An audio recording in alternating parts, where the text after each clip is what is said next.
बड़ी खबर का रुख करते हैं। महिला आरक्षण बिल के लिए विशेष सत्र होगा। 16 से 18 अप्रैल तक विशेष सत्र होगा और मानकर चलिए बीजेपी सरकार, मोदी सरकार इस विशेष सत्र के जरिए हो सकता है कि आगामी चुनाव जिन जिन स्टेट के अंदर हो वहां ये कंफर्म कर दे कि भाई वहां ये जो आरक्षण है वो आरक्षण दिया जाएगा। पहले माना जा रहा था कि सेंसेक्स की कंप्लीशन के साथ इसको एग्जीक्यूट किया जाएगा और क्योंकि सेंसेक्स जब कंप्लीट होगा उसके आधार पर, जनसंख्या के आधार पर परिसीमन होगा। परिसीमन के बाद लोकसभा की सीटों को बढ़ाया जाएगा, विधानसभा की सीटों को बढ़ाया जाएगा और उसके बाद ही आरक्षण लागू होगा। लेकिन अगर विशेष सत्र इसके लिए बुलाया जा रहा है तो शायद इसका मतलब ये मानकर चलिए कि वर्तमान में जो भी इलेक्शन जहां भी हो रहे हैं हो सकता है कि वहां इस 33% महिला आरक्षण को लागू किया जाए। इस वक्त की बड़ी खबर, महिला आरक्षण बिल के लिए विशेष सत्र 16 से 18 अप्रैल तक विशेष सत्र आहूत होगा। बड़ा अपडेट है और मोदी सरकार जिस दिशा में सोच रही है, टाइम बाउंडेड काम कर रही है और यह वाकई में एक रिवॉल्यूशनरी फैसला जो महिलाओं की विधायकी में भागीदारी, संसदीय प्रणाली में भागीदारी को और ज्यादा सुनिश्चित करेगी। और जब एक महिला जनप्रतिनिधि के तौर पर किसी विधानसभा को, किसी निकाय को, किसी संसदीय क्षेत्रों को संभालेगी तो मानकर चलिए वहां कुछ ऐसे चेंजेस होंगे जिनकी कल्पना शायद अभी तक नहीं हो रही हो। क्योंकि महिला का चाहे घर को संभालने का नजरिया हो या अपनी विधानसभा को संभालने का नजरिया बहुत अलग होता है। सहयोगी और दिल्ली न्यूज एडिटर अदिति नागर हमारे साथ जुड़ गए हैं।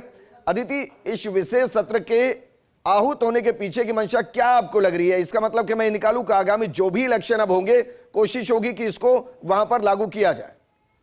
दो बड़े सवाल आपने पूछे, एक तो मंशा और दूसरा ये है कि आगे क्या होगा। पहले तो सीधी भाषा में 2029 से केंद्र सरकार लागू करना चाहती है महिला आरक्षण। जब पहले महिला आरक्षण bill as a bill pass हुआ था तब सीधी सीधी बात उसके अंदर ये थी कि 2026 के सेंसस के आधार पर डीलिमिटेशन कमीशन बनाई जाएगी और उस कमीशन पे फिर महिला आरक्षण 33% सीटें होंगी। लेकिन क्योंकि इस सरकार चाहती है कि 2026 का जो सेंसस आएगा उसके अंदर कास्ट सेंसस भी जुड़ गया है, समय लग जाएगा, तमाम चीजें होंगी और फिर उसके लिए 2034 तक का वेट करना पड़ेगा। तो ऐसे में सरकार चाहती है, केंद्र सरकार, कि वो 2011 के सेंसस से ही हो जाए। सेंसस होने में अभी 2.5-3 साल लग जाएंगे। तो अब देखिए जो ये जो 16, 17, 18 का जो सत्र बुलाया गया है उसकी वजह क्या है? कॉन्स्टिट्यूशनल अमेंडमेंट जिसके लिए 2/3 बहुमत चाहिए। अब ऐसे में छोटी छोटी पार्टियों से सरकार बात कर रही है और बात ये कर रही है कि अग्रीमेंट हो जाए कि 2026 के सेंसस से नहीं, आखिरी सेंसस जो 2011 का हुआ था उस सेंसस के आधार पर डीलिमिटेशन कमीशन बनाई जाए। सरकार, विपक्ष का ये दावा है और आरोप है कि वो सरकार हम पे प्रेशर कर रही है कि डीलिमिटेशन कमीशन जल्दी बनाया जाए। अब आपको पता है पहले से ही साउथ की पॉलिटिकल पार्टीज को लेकर नाराज चल रही थी। तो बस अब इस बीच में मनाने का दौर चल रहा है और सरकार चाहती है 2029 का जो चुनाव हो और लोकसभा में 50% सीटें बढ़ जाएं डीलिमिट होने के बाद और जो जीत का आंकड़ा है वो 404 हो जाए, महिलाएं 33% हो यानी 272 और 816 सीटें लोकसभा में हो जाए और यही विधानसभा में होगा।